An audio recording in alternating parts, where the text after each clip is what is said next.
Hi everyone, in today's video, we're going to talk about service dog tasks for autism, so stay tuned. For those of you who don't know me, my name is Lisa. I'm a certified professional dog trainer, and I love sharing force-free dog training tips with all of you. So if that sounds like content that you want to hear more of, be sure to hit that like button, subscribe, and the notification bell so that you can be notified every time I post a new video. As mentioned in this video, we're going to be discussing service dog tasks for autism. But before we dive deeper into that topic, let's first do a brief overview of what autism is so we can better understand how the service dog tasks that I'm going to break down tie into autism. First though, little disclaimer, which I'm sure you already know this, but I do have to mention it. I am not a medical professional. I'm not a doctor, so please don't diagnose yourself based off of the symptoms that I am listing. If you believe you have autism, then definitely talk to a medical professional to get an official diagnosis. Okay, so with that out of the way, what is autism? Autism is a neurodevelopmental disorder that affects things like communication, social interaction, and behavior. Autism spectrum disorder is sometimes abbreviated as ASD. And the key word is spectrum because a lot of these symptoms manifest as a spectrum depending on the individual, meaning that certain aspects or symptoms might not be as apparent in one individual versus another. According to the CDC, symptoms of ASD can include, but are not limited to, delayed language skills, delayed movement skills, delayed cognitive or learning skills, hyperactive, impulsive, and/or inattentive behavior, which this is the symptom that can kind of overlap a little bit with ADHD, epilepsy or seizure disorder, unusual eating and/or sleeping habits, unusual mood and/or emotional reaction, anxiety, stress, or excessive worry, lack of fear or more fear than is generally expected from someone, and lack of fear or more fear than expected by an individual. And finally, lack of fear or more fear than expected. If you want to learn more about ASD, I encourage you to check out the section on the CDC's website about autism spectrum disorder, and I've linked that page on the CDC's website in the description below. All right, so with that out of the way, now let's discuss the incredible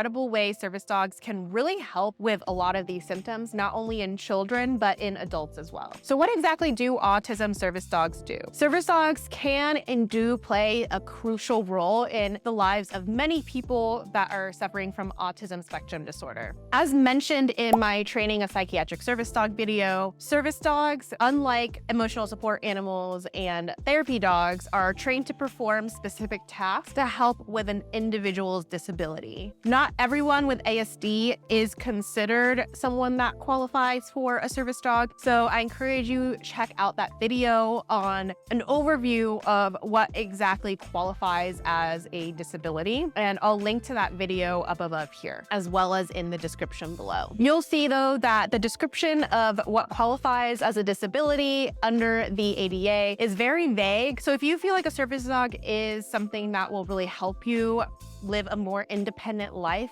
I encourage you to discuss it with your medical professional that is helping you out. Just because a service dog isn't for everyone, even if you do have a disability, there are a lot of extra things that come with it, like making sure your service dog is properly trained, having to deal with people who are constantly trying to ask you questions about your service dog, being able to defend your rights when you enter a store, and as mentioned, the training is going to be the biggest part and maintaining the training. So I'm not trying to talk you out of getting a service dog at all. I'm just trying to mention that it's not all butterfly and roses like it may seem. So if you're ready to kind of deal with the negative side of having a service dog, then definitely, like I said, talk to your medical professional and discuss with them whether this would be the right decision for you. Okay, so with that being said, let's dive into the top tasks that service dogs can perform to help people suffering from ASD. So the first most common thing that autism service dogs can help with is sensory support. Many people with autism really suffer from sensory overload overload, especially in public spaces. Service dogs can be trained to recognize signs of distress and provide comfort in the form of things like deep pressure therapy that will help regulate sensory input. I have a whole video on how to train your dog to provide deep pressure therapy in the description below. That video is centered more around anxiety, but the training will still apply for autism as well. The second thing autism service dogs can help with is social interactions with others. Interacting with others can be really challenging for people suffering from ASD. So one behavior that can really help is teaching your dog a graceful exit. So what this looks like is a nose bump, and your dog can bump your nose, pretending like they need to use the bathroom so that you can excuse yourself from various social interactions. It can also be used to help guide you towards an exit when you're experiencing emotional dysregulation as well. Basically, the cue would be an environmental cue, which is whatever you tend to do when you are suffering from these symptoms, and your dog can learn to recognize those behavioral symptoms that you do, which could be fidgeting or starting to stim by, playing with your ring or something like that. And they can use that as the behavior to know to guide you out. The third way a service dog can help those suffering from autism, especially children suffering from autism, is wandering. If you are caring for someone suffering from ASD, service dogs can be trained to track and locate a child or a person who is wandering off and keep them safe. This helps give peace of mind to the caregiver, as well as I mentioned, keeping the actual human with ASD safe as well. So the fourth way a service dog can help someone with autism is interrupting self-harm behaviors. Keep in mind that I use self-harm as a very broad term. I think a lot of us immediately think of a more intense version of self-harm, but there are versions of it that are less, which include things like biting your nails or even fidgeting, which can lead to a panic attack for some people, or it's like the road to getting a panic attack or emotional dysregulation. So regardless of what self-harm behaviors this person does, a service dog can be trained to interrupt those behaviors. So that could either be a simple nose bump to your leg to kind of remind you to stop doing it. It could be licking your hands if you tend to bite your nails, or just simply kind of getting in the way, right? So like pushing your hand out of the way, things like that. So that's something that you can train a dog to do. And once again, the cue would be environmental, which is whatever self-harm behavior that is. So for example, if you bite your nails, then you would practice pretending to bite your nails and then cue your dog to do a nose bump and then reinforce your dog for that. Eventually, after enough pairings, what happens is called the cue transfer, where you don't even have to cue your dog the verbal cue anymore. You can just bite your nails and they'll know that that means to do a nose bump. For more information on cue transfers, I actually have a YouTube short on it, and I'll link to that below as well. So those are kind of the most common ways that an autism service dog can help someone suffering from ASD. It's by no means everything or every way a service dog can help, but those are kind of the main ways that I typically find people who are suffering from ASD find the most helpful. Now, if you're considering a service dog, I do want to quickly touch on how to access an autism service dog, because there are multiple ways to get a service dog, and it kind of depends on your budget, how much time you have, and your preference. So depending on your location, first, there may be organizations around you that actually fully train a dog for you for autism that you can adopt. Now, anytime that you're adopting from an organization that is going to fully train a service dog for you, you definitely have to do your research, because there are a lot of, I don't want to say straight up scams, but they're illegal scams that don't really fully train a service dog and charge you ridiculous amounts of money. So just make sure that you are doing your research. Now, this sounds amazing, like a fully trained service dog, you don't have to do the work. Wow, that's amazing, right? But it's important to know the cons that go along with this. So first is going to be the price. They're usually very, very expensive because they are raising this puppy, they are training the puppy, etc.